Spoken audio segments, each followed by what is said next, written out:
यहाँ पर ग्रंथराज रेणसारी में प्रसंग चल रहा है 3 तरह की आत्माओं का। बहिरात्मा, अंतरात्मा और परमात्मा। उनमें से जो बहिरात्मा पहली अवस्था वाला जीव है, उस बहिरात्मा को मिथ्या दृष्टि भी कहते हैं, उस बहिरात्मा को अज्ञानी भी कहते हैं और उस बहिरात्मा को संसारी भी कहते हैं। तो वो जो संसारी है, मूर्ख है, अज्ञानी है, बहिरात्मा है, उसकी मान्यता कैसी होती है, उसकी धारणा कैसी होती है, उसकी सोच किस प्रकार की होती है, उसकी जीवन शैली कैसी होती है, इन सब बातों पर यहाँ चर्चा चल रही है। तो कल बताया गया था कि उसकी 7 जो तत्व हैं, जीव, अजीव, आश्रव, बंध, संबर, निजरा और मोक्ष, इन 7 तत्वों के विषय में गलत धारणा रहती है। जीव तत्व की भूल क्या है, जीव के बारे में भ्रांत धारणा क्या है? तो कहते हैं कि वो कर्मोदय जन्य जो अवस्थाएं हैं, कर्म के निमित्त से प्राप्त होने वाली जो दशाएं हैं,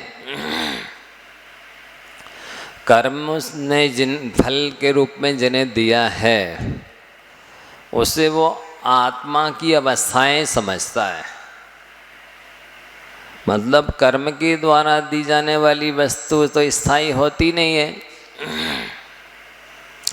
कर्म जो भी दे रहा है तो वो लिमिटेड समय के लिए होता है, कुछ समय के लिए होता है, इसके बाद में वो अवस्था बदल जाती है। लेकिन उस अज्ञानी को ये मालूम नहीं होता है कि मैं सुखी हूँ। मान लो तो ये संसार में सुखी पूर्ण रूप से तो कोई हो नहीं सकता।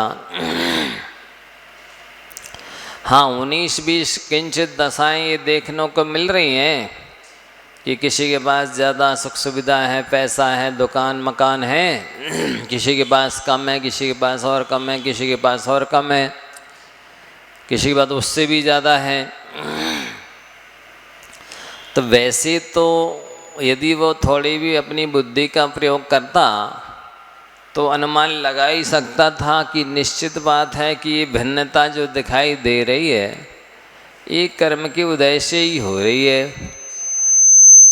किसी के हाथ में तो ये हो नहीं सकता।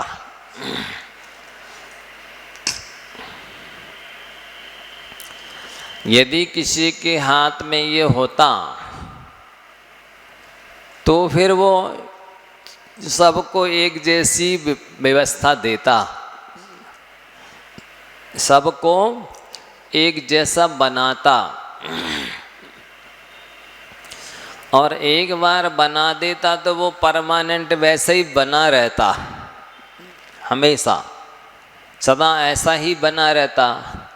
सो ना एक से हैं सब लोग और ना जैसे हैं हमेशा वैसे ही रहते हैं, बदलते रहते हैं। इससे सिद्ध हो जाता है कि इससे अपन ये तो युक्ति दे रहे हैं, इससे भी सिद्ध होता है कि ये कर्म की अवस्थाएं हैं, कर्म के द्वारा प्राप्त होने वाली दशाएं हैं।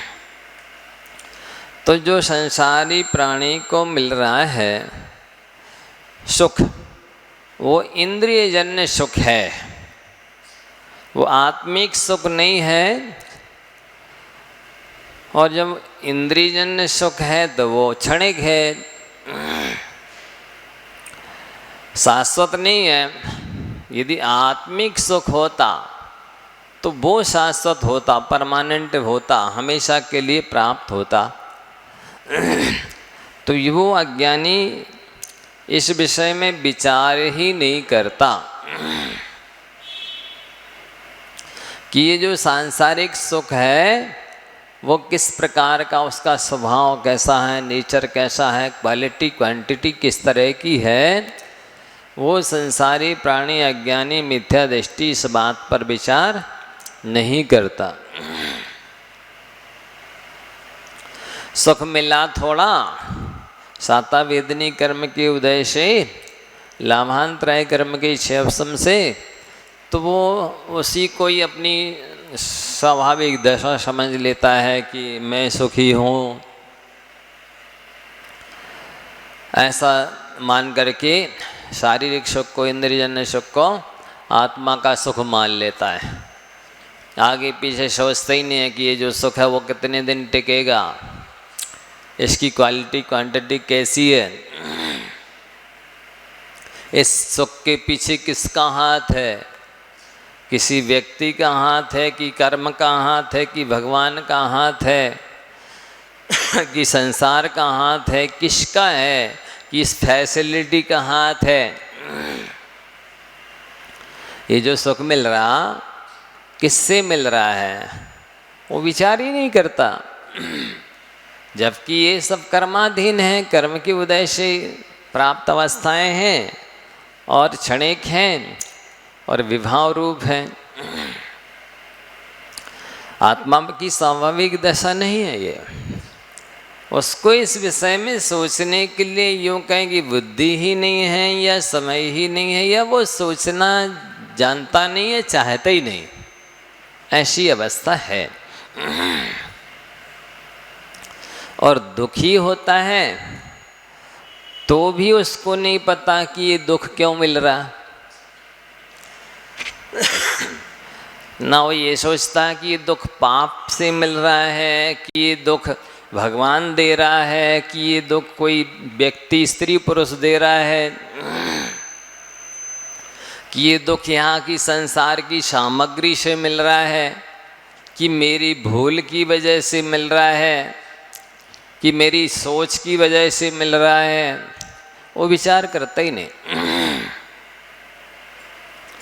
पागलों की तरह कभी कहेगा हमारे कर्म का उदय है, कभी कहेगा कि भगवान हमारे ऊपर कृपा नहीं कर रहा, कभी कहेगा ये हमको देवरानी परेशान कर रही है तो जिठानी कर रही है, तो कभी कहेगा कि मित्र है कि पड़ोसी है कि दमाद, पता नहीं किसको वो दोष आरोपण कर देगा, किस पर आरोप कर देगा कोई ठिकाना है ही नहीं। जैसे नशे में चूर व्यक्ति कभी कुछ कहता, कभी कुछ कहता, कभी कुछ करता,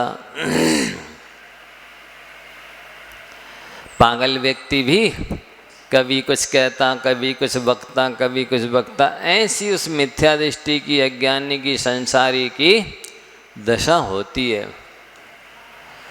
उसको मूल शत्रु की पहचान ही नहीं है कि दुख देने वाला कौन, और मूल मित्र की पहचान नहीं कि सुख देने वाला कौन। सुख देने वाला धर्म है और दुख देने वाला पाप है,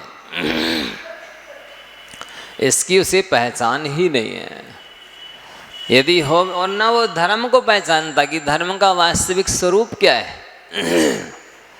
कभी वो धर्म किसी को पानी पिलाने में समझेगा, तो कभी किसी को भोजन कराने में समझेगा, तो कभी किसी देवी की देवता की आराधना करने में धर्म समझेगा, तो कभी कुछ दान इत्यादि दे लिया उसको। वस्तुतः ये धर्म नहीं है, धर्म के साधन हैं। धर्म तो हमारी आत्मा के अंदर जो सम्यक दर्शन ज्ञान चारित्र हैं, उन गुणों की अभिव्यक्ति होना, क्षमा भाव है, विनम्रता है, सरलता है, और जो शुचिता है, लोभ के त्याग रूप, ये धर्म है। इसको वो नहीं समझता,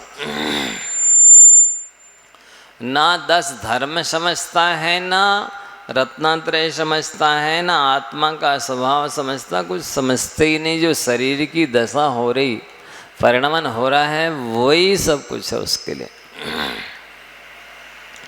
ये किसी एक व्यक्ति की दशा नहीं है, प्रायः संसारी प्राणी की दशा है।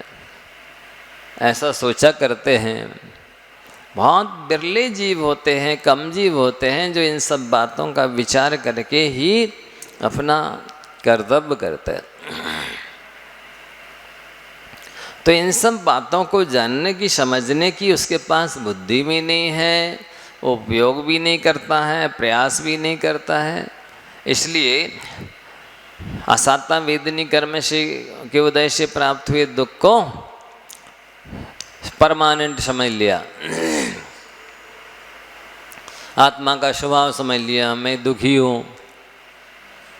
हाँ, और लाभांतराय कर्म का उदय है, धन इत्यादि नहीं है, मकान दुकान 10 प्रकार का वह जो परिग्रह है ना, वो नहीं है, तो कहता है मैं गरीब आदमी हूँ। और लाभांतराय कर्म का क्षेपसम है, बाह्य में 10 प्रकार का परिग्रह है, तो अपने आप को उस धन से संपन्न समझता है। खेत है, मकान है, सोना है, चांदी है, धन मने गाय बैल भैंस है, धान्य अनाज है।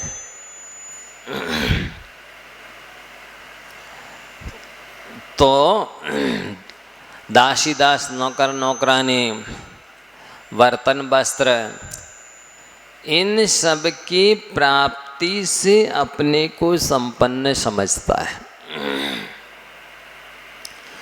जबकि इन सब के मिलने से आत्मा की संपन्नता समझना ये अज्ञान है।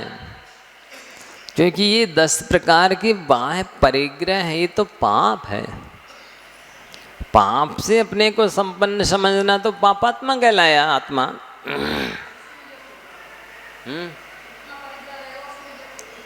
परिग्रह जितना ज़्यादा होगा वो तो दुख का कारण है, आकुलता का कारण है, चिंता का कारण है। कहते जितनी बड़ी ढोल उतनी बड़ी पोल, हाँ, जितनी ज़्यादा सुविधा उसके पीछे उतनी ज़्यादा दुविधा। जो जितना ज़्यादा पर पदार्थों का आलम्बन लेगा वो उतना ज़्यादा दुखी रहेगा। क्योंकि उन सारे पदार्थों का मैनेजमेंट भी तो उसी को करना होगा ना। तो पराधीन सपने सुख नहीं, पराधीनता में स्वप्न में भी सुख नहीं मिलता है। जागृत अवस्था का तो छोड़ दीजिए, और वो पराधीन होने में सुखी समझता है। यही तो उसकी भ्रांत धारणा है।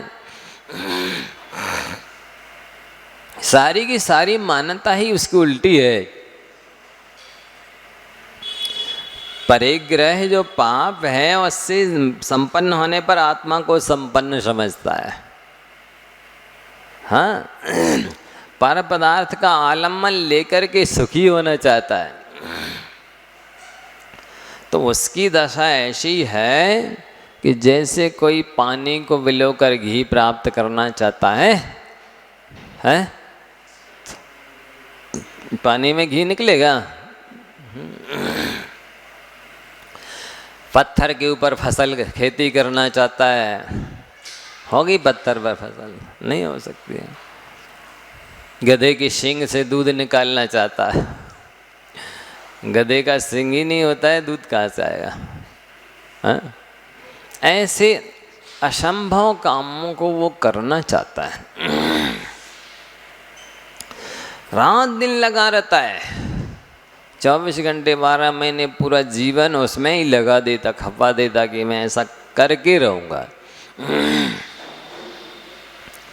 लेकिन उसका जो प्रयास है वो वैसे ही होता है जैसा कुत्ता हड्डी चबाने में समय और श्रम लगाता है।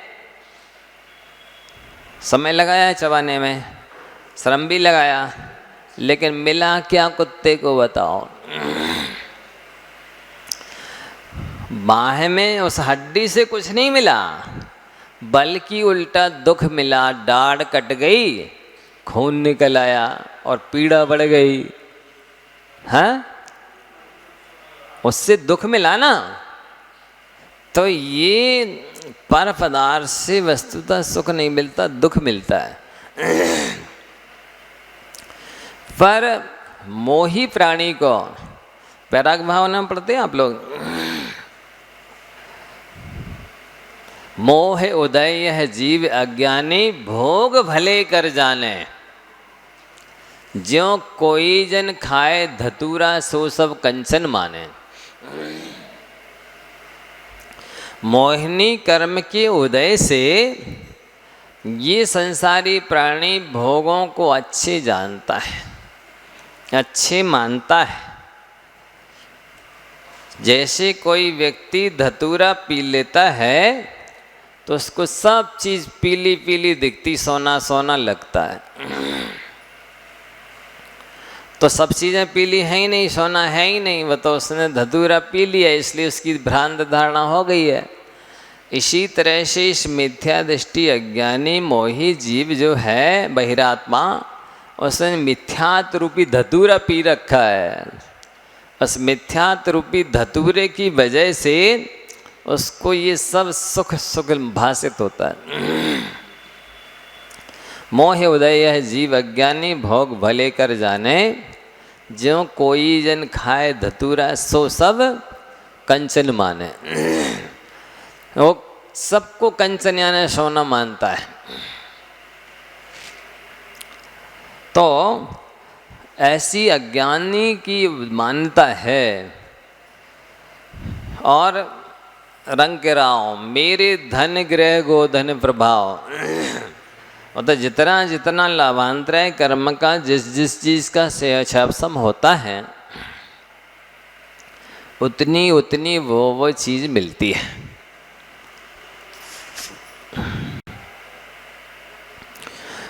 माने एक एक चीज़ जो आपके पास है उस संबंधी आपके लाभांतर कर्म का क्षयक्षम है।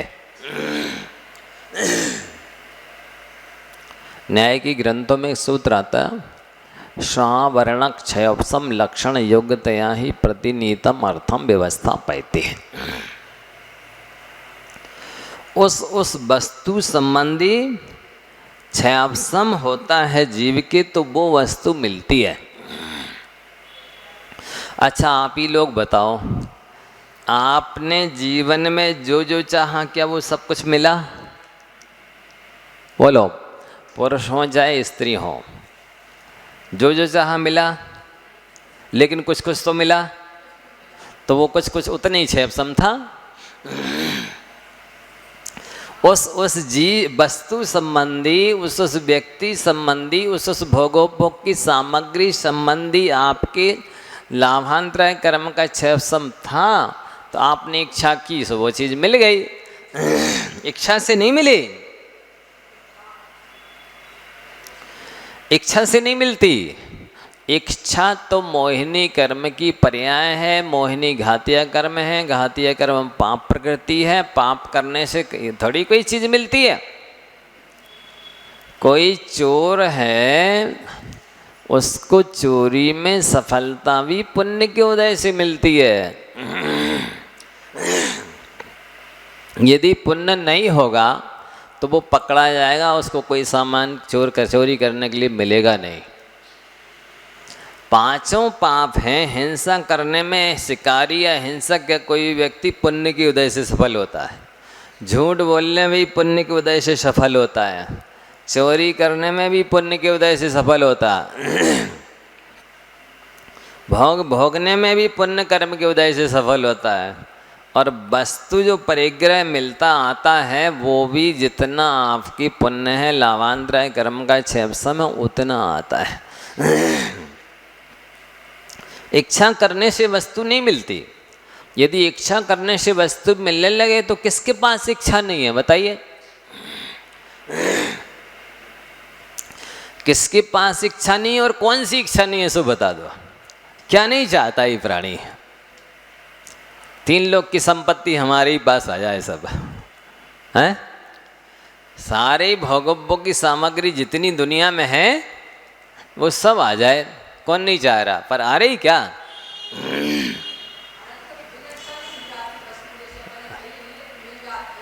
हैं? हाँ, वो पुण्य है इतना तीव्र, लाभांतर कर्म का सब सम है, तो आप नहीं भी चाहेंगे तो मिलेगी। नहीं, आप देखना कई बार, भाई साहब प्लीज़ हमारी गिफ्ट स्वीकार कीजिए, लो आप, नहीं नहीं धन्यवाद हमारे पास है, नहीं मेरे स्नेह को मत ठुकराइए, लो। अब वो जबरदस्ती दे रहा है, मेरे स्नेह को मत ठुकराइए, नहीं हमारे पास है, हमें नहीं चाहिए, धन्यवाद आपके लिए, नहीं नहीं ले लीजिए, इतना तो ले लीजिएगा। कोई कोई चीज़ बिना मांगे मिल जाती है, बिना मांगे आ जाती है, छप्पर फाड़ के आ जाती है। जो आपके भाग्य में नसीब में है तो वो तो आप कहीं भी रहे आपके पास ही आएगी, भले उसके पाँव नहीं है लेकिन दौड़ के आएगी, उड़ के आएगी। किसी न किसी निमित्त से, किसी न किसी बहाने से, किसी न किसी माध्यम से वो चीज़ आपके पास आएगी, क्योंकि आपके नसीब में, भाग्य में वो चीज़ है, इसलिए वो टल नहीं सकती। आप देखो केवली भगवान, अरहंत भगवान तीर्थंकर तीर्थंकर परमात्मा, उनकी जो समोषण सभा लगती, देसला मंडप प्रवचन सभा जो लगती है, वो अरबों खरबों की कीमती है, बहुमूल्य है। उन्होंने चाहा था क्या? स्वादारविंद्र से बोला था, हमारा ठीक से समोषण बनाना, किसी भी प्रकार के डेकोरेशन की किसी चीज़ की कमी नहीं रहे, सब लोग अच्छे से बैठ सकें, ऐसी व्यवस्था बनाना। और इतने दिन हमारा प्रवचन यहाँ चलेगा, इसके बाद में वहाँ दूसरी जगह व्यवस्था बना देना, हम उधर जा रहे हैं, बोलते हैं। और पलक झपकते ही समोषण की रचना हो जाती है, और जैसे भगवान विहार करते हैं, समोषण गोल, अब चरणों के नीचे कमलों की रचना हो रही, समोषण सोने की है। किसने बोला इनकी भगवान चल रहे हैं, इनकी चरणों के नीचे कमलों की, स्वर्ण कमलों की 225, एक दो नहीं 225 कमलों की रचना करो, किसने बोला? नहीं, सौदामिंद्र ने आज्ञा दी, कुबेर ने आज्ञा दी। अरे दी क्यों? उनका पुण्य था, इतना भाग्य प्रबल है कि उनको आज्ञा देनी पड़ी, उनको रचना करनी पड़ी। और किसी की क्यों नहीं हो रहा? सामान्य केवली हैं, वे भी केवल ज्ञानी हैं, उनके लिए क्यों नहीं हो रही ये समोषण की रचना? बोलो, उनके उतना पुण्य नहीं है। और भगवान 4 अंगुल ऊपर चल रहे, उन कमलों के, स्वर्ण कमलों के ऊपर चल रहे। अब भगवान जब स्वीकार नहीं कर रहे हैं, भगवान के उन पर अपने कदम ही नहीं रख रहे, तो क्यों रचना करें? दूसरे दिन से बंद कर देता सौदामिंद्र कुबेर। बोलो कि भगवान इन स्वर्ण कमलों के ऊपर पैर नहीं रख रहे, स्वीकार नहीं कर रहा, इसलिए बंद करो। किए बंद? नहीं किए नहीं कर सकते, क्योंकि पुण्य है तो करना ही पड़ेगा। हाँ, नहीं, ये सिद्धांत को ठीक से समझ लो, दिमाग में बिठा लो कि किसी भी चीज़ की प्राप्ति इच्छा करने से नहीं होती। प्राप्ति होती है लाभांतराय कर्म के क्षयसम से, पुण्य से, शाता वेदनी आदि पुण्य प्रकृतियों से होती है। आप बताइए ना, भगवान मान लो जिस जीव को तीर्थंकर बनना है, जिस नगरी में, जिस परिवार में, जिस माता के गर्भ में आना है, 9 महीने पहले नहीं, उसके भी 6 महीने पहले नगरी की रचना हो गई। किसने बोला? हाँ, उधर पे रत्नों की वर्षा शुरू हो गई, किसने बोला? माता की सेवा के लिए 56 कुमारी देवी आकर के पैर दबा रही हैं, मनोरंजन करा रही, किसने बोला? भगवान की इच्छा से हो रहा? हाँ, किसकी इच्छा से हो रहा? उन भगवान के पुण्य के प्रभाव से हो रहा है। और इसके बाद में जब वो जन्म लेंगे, गर्भ में आएंगे, तो असंख्यात देवी देवता लोग उतर के आएंगे और उनका गर्भ कल्याणक मनाएंगे। किसने बोला? भगवान की इच्छा है, उनके परिवार की इच्छा है, माता पिता की इच्छा है, गांव के लोगों की इच्छा है? किसकी इच्छा है? देवी देवताओं की इच्छा है। उनकी पुण्य में ताकत है कि वो ये गर्भ कल्याणक मनाने के लिए प्रेरित कर रहा है। और जन्म लेंगे तो फिर भी आएंगे असंख्यात देवी देवता, जन्म कल्याणक मनाएंगे। ये उनके पुण्य में, ठीक है, जो सम्यक दृष्टि होते हैं देवी देवता इत्यादि, उनका कर्तव्य फर्ज है, भक्ति है, ये भी मान लेते हैं। लेकिन ऐसा कर्तव्य फर्ज भक्ति दूसरे मुख केवली इत्यादि के साथ क्यों नहीं कर रहे? वाह, दूसरे भी तो केवली हैं, दूसरे भी तो भगवान हैं, उनके लिए क्यों नहीं हो रहा? तीर्थंकर के लिए ही क्यों हो रहा? नहीं नहीं, देवों की, सौधर्मेंद्र की भक्ति। अरे भक्ति तो सबकी करो फिर एक सी, सबकी क्यों नहीं हो रही? इसका मतलब है सबका पुण्य नहीं है, तीर्थंकर का ही पुण्य है। तो बिना इच्छा के, इच्छा नहीं होती हुए भी समोषण की रचना होना, ये तो बात की बात है। जब अभी गर्भ में नहीं आए तब भी रचना, नगरी की रचना हो रही, रत्नों की वर्षा हो रही, देवियाँ लोग आके गर्भ का शोधन कर रही, सेवा, माता की सेवा कर रही। माता का पुण्य है, माता का भी पुण्य है, माता की इच्छा से नहीं हो रहा है। लेकिन माता की इच्छा थी कि 56 कुमारी देवियाँ आए हमारी सेवा करने के लिए, गर्भ का शोधन करें, हमारा मनोरंजन कराएं, हमारे प्रश्नों का उत्तर देवें। इच्छा से नहीं हो रहा, पुण्य से हो रहा। तो माता का भी पुण्य है, तीर्थंकर का भी पुण्य है। और दीक्षा कल्याणक में सब देव आएंगे, लौकांतिक देव भी आएंगे। अब यहाँ भी इच्छा नहीं है, हम ये सिद्ध कर रहे हैं कि आपकी इच्छा से कुछ नहीं होता, ये बता रहे हैं। होता जो कुछ भी है वो कर्म से होता, पुण्य पाप कर्मोदय से होता है। तो 4 कल्याणक हों चाहे 5 कल्याणक हों, अब आप कहेंगे कि मोक्ष हो गया, मोक्ष कल्याणक किसके पुण्य से हो रहा? तो ये अपन मान लेंगे कि देवों की भक्ति है, तो ये तो सभी की मनाते हो। सामान्य केवली का भी मोक्ष हो तो वो भी उनका भी मनाते हैं। इसमें आप कह दो आपकी नहीं तो इनका भी क्यों नहीं मना रहे? नहीं, उनका भी मनाते मोक्ष कल्याणक। तो सामान्य केवलियों का जिसका भी मोक्ष होता है उसका देव लोग आकर के मोक्ष कल्याणक मनाते। यहाँ भक्ति है। इसके पहले जो 4 कल्याणक हो रहे हैं वे उस जीव के पुण्य से हो रहा है, इच्छा से नहीं हो रहा है। यहाँ भी आपने अपने जीवन में देखा होगा जी, बहुत सारी इच्छाएं हुई, आपने बहुत सारे काम भी किए, तो सारी इच्छाएं फलीभूत नहीं हुई होंगी और हर काम में आप सक्सेस नहीं हुए होंगे, सफल नहीं हुए हुआ है। जीवन में काम तो बहुत सारे किए आपने, लेकिन सभी में सफलता मिली हो ऐसा नहीं है। क्यों नहीं मिली?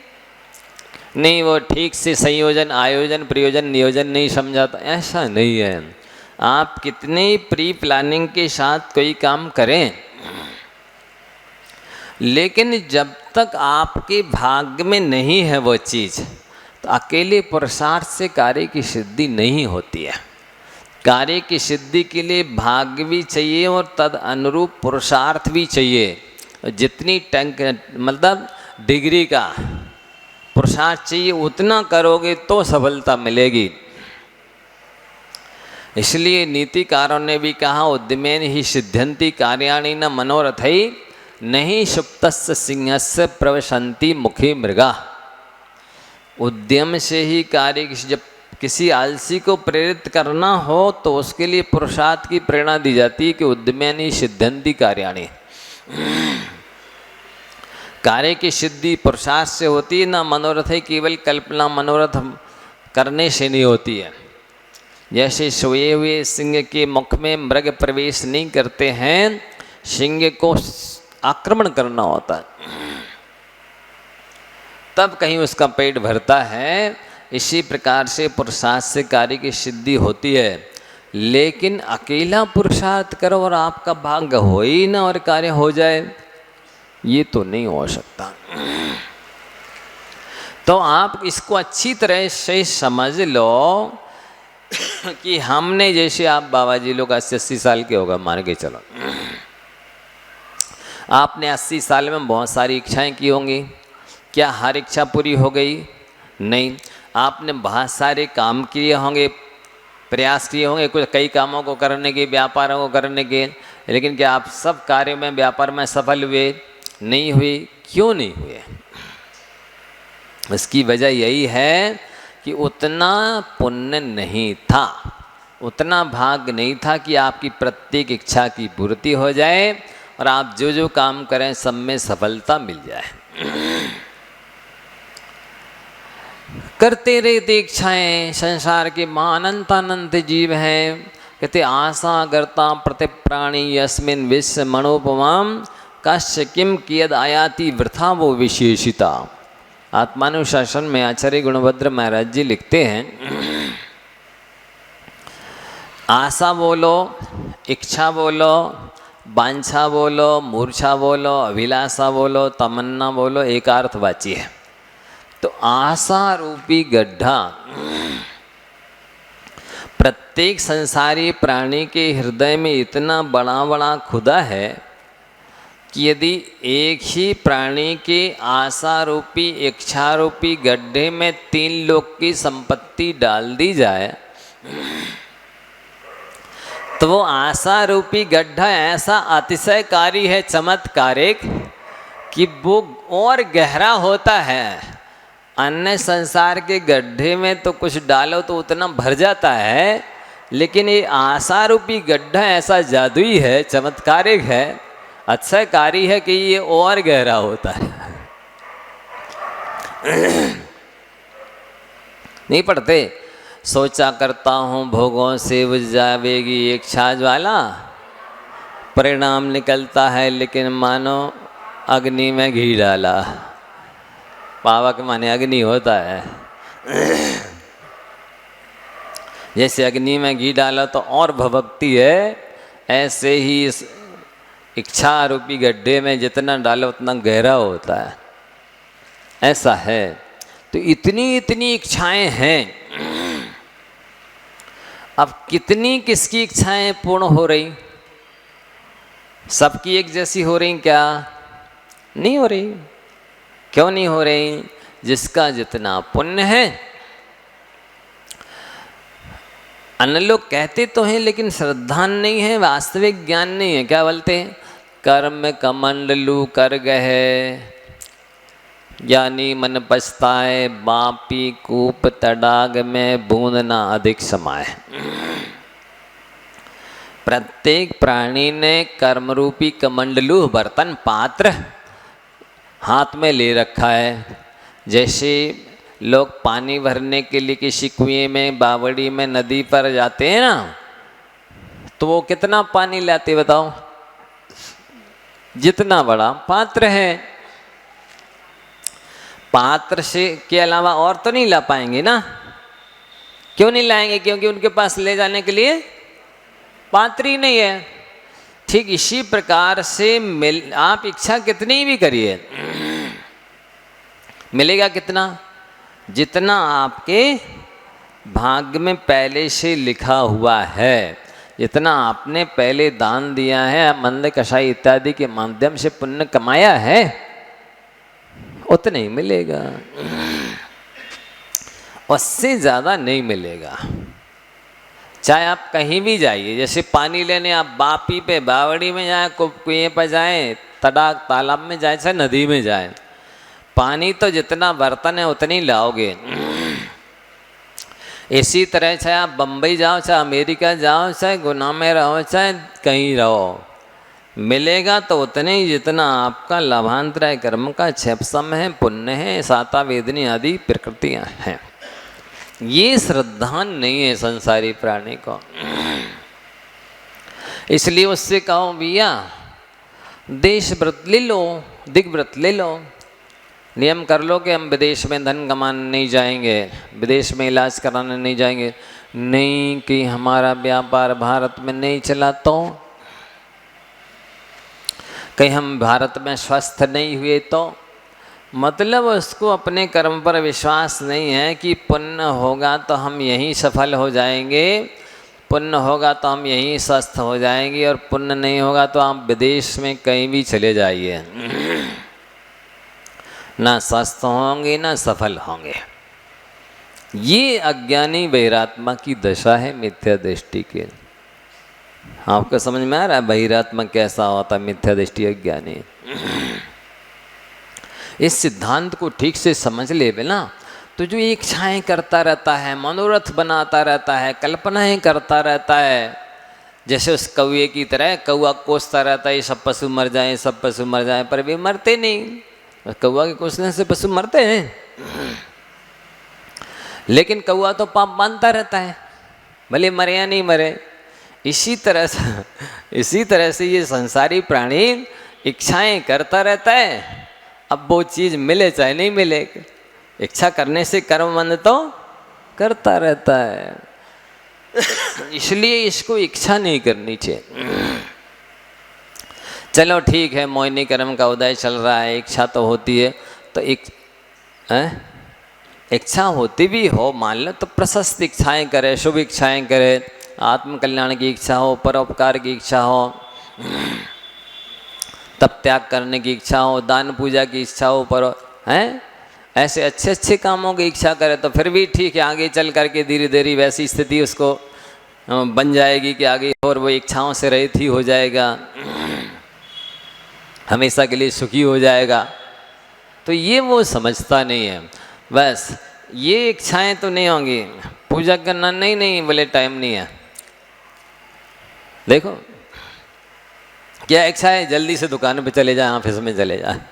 लो भाग्य में नहीं होगा तो आप जल्दी चले जाओ, देरी से जाओ, मिलना ही नहीं है। और भाग्य में होगा तो जिस समय आप जाओगे उसी समय ग्राहक आएगा, और एक ही ग्राहक 50 ग्राहकों को लाभ दे जाएगा। है ना अनुभव? हाँ वो तो है ही है।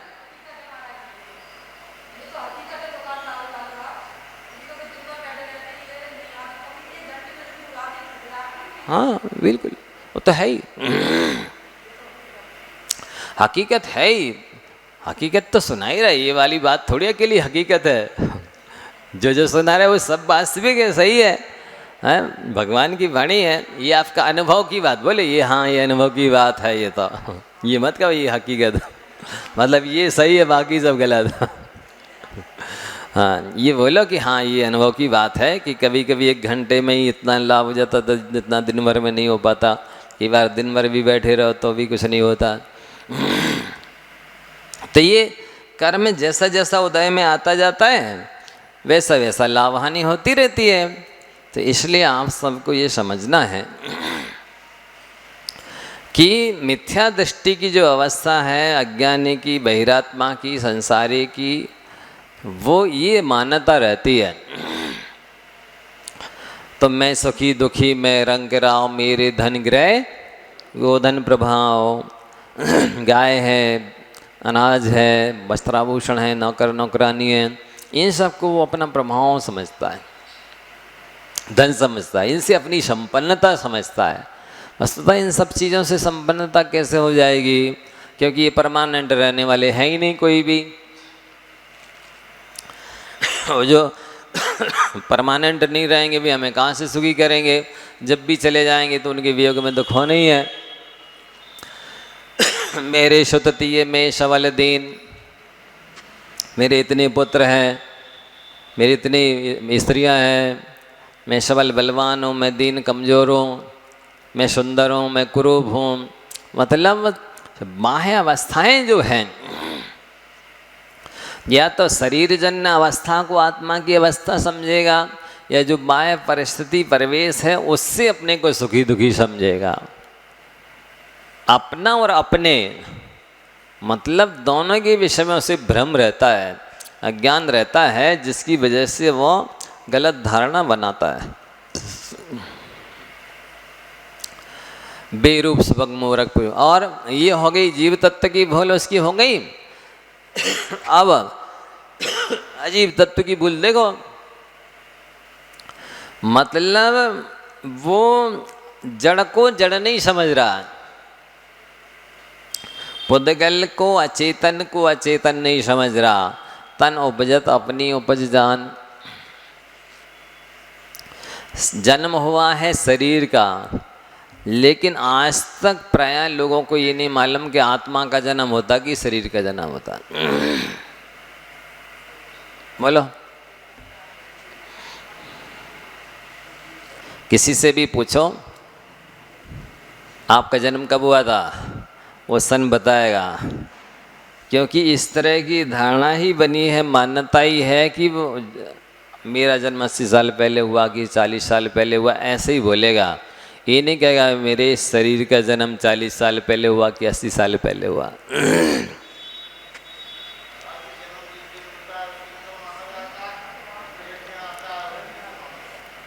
गर्भ में जब से आता है। तो हमारा कहने का तात्पर्य ये है कि गर्भ में आया है ये, फिर इसके बाद गर्भ से निष्क्रमण हुआ है, शरीर का हुआ है। आत्मा तो अनादि काल से थी, आज भी है, अनंत काल तक रहेगी। बस ये जैसे कल दृष्टांत दिया था कि एक बहरूपिया होता है, जोकर होता है, नट होता है, वो रंगमंच पर अनेक तरह के वेश धारण करता है, कभी राजा का, कभी रंग का, कभी स्त्री का, कभी पुरुष का। लेकिन वस्तुतः वो उन रूप जो उसने धारण किए हैं, वेश धारण किए हैं, उस रूप उसका स्वभाव नहीं है, वो वैसा नहीं है। ओरिजिनल रूप तो उसका कुछ और ही है।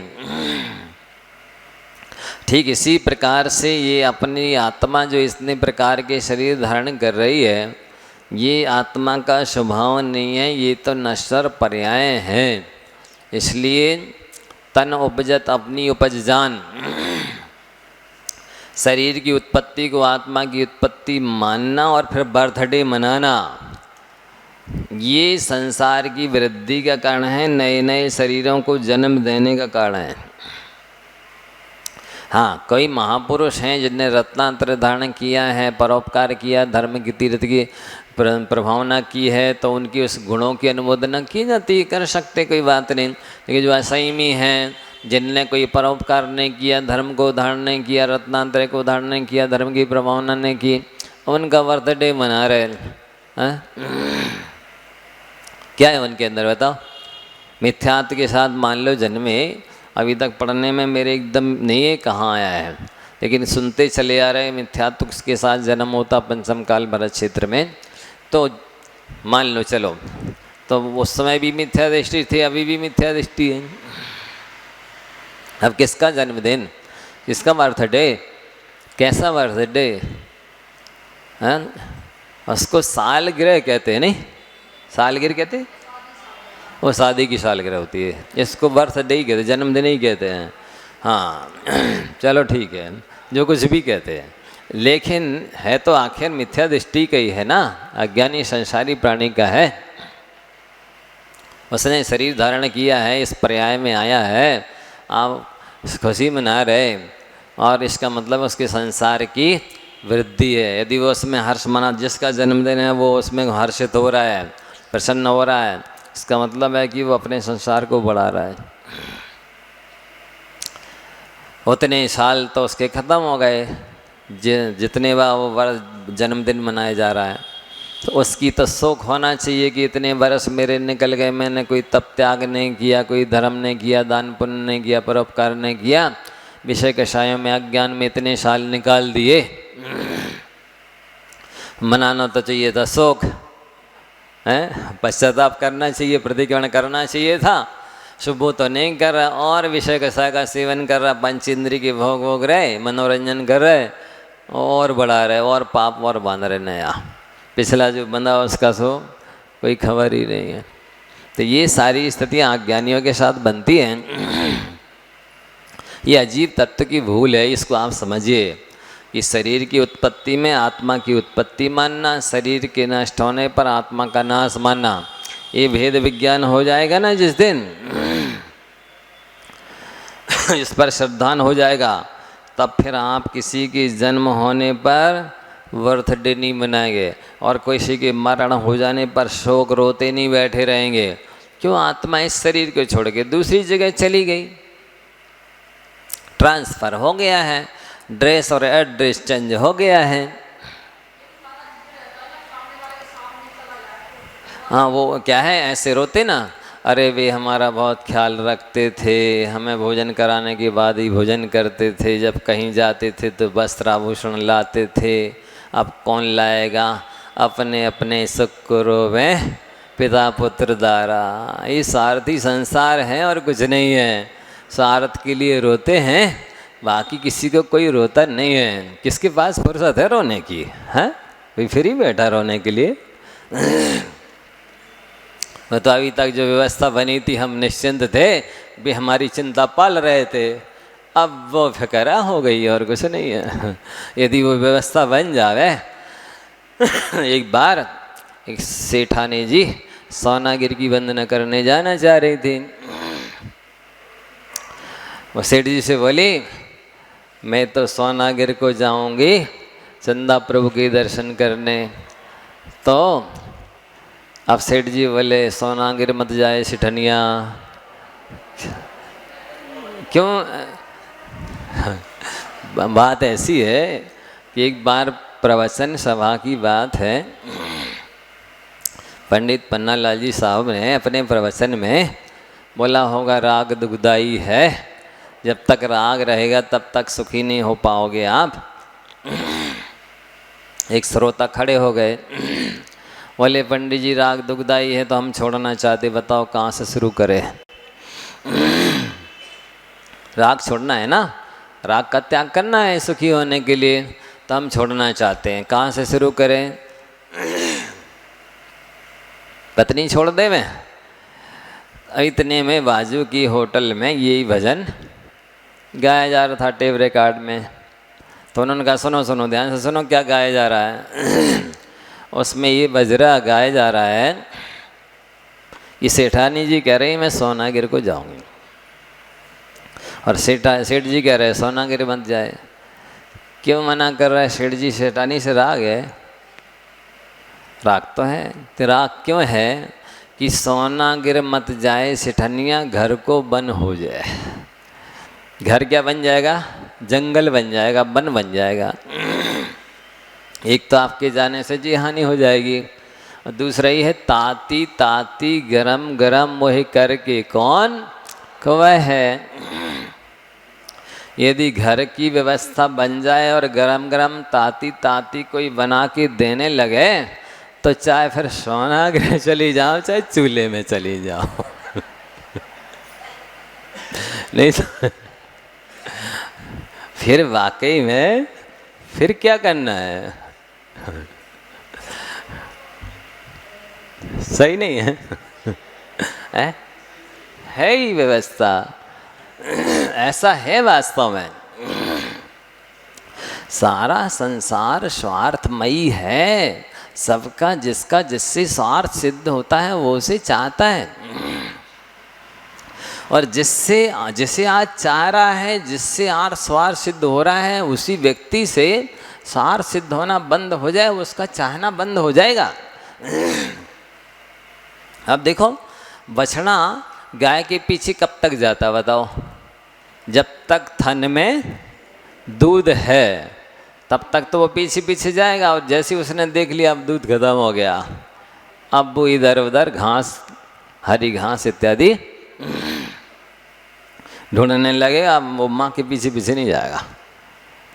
समझ रहे हैं? ये इससे ही सिद्ध होता है कि संसार स्वार्थी है। काज परे कछु और है, काज सरे कछु और, तुलसी भांवर के पड़त नदी शराबत मौत। जब तक वो मुकुट मौली भांवर नहीं पड़ी है, माला नहीं पहनाई गई, तब तक तो सिर पे धारण करेगा। और जैसे ही माला पहन गई और भांवर पड़ गई, सो उस मोर मुकुट को उतार के नदी शरावत कहीं भी कोने में, चूल्हे में कहीं भी डाल देगा। तो ये बहिरात्मा अज्ञानी मिथ्या दृष्टि नहीं समझता है। अपन को समझना है कि वास्तविक संसार शरीर भोगों की स्थिति क्या है, मेरा स्वभाव क्या है, उसकी प्राप्ति कैसे होगी, इत्यादि बातों की चर्चा आगे करेंगे।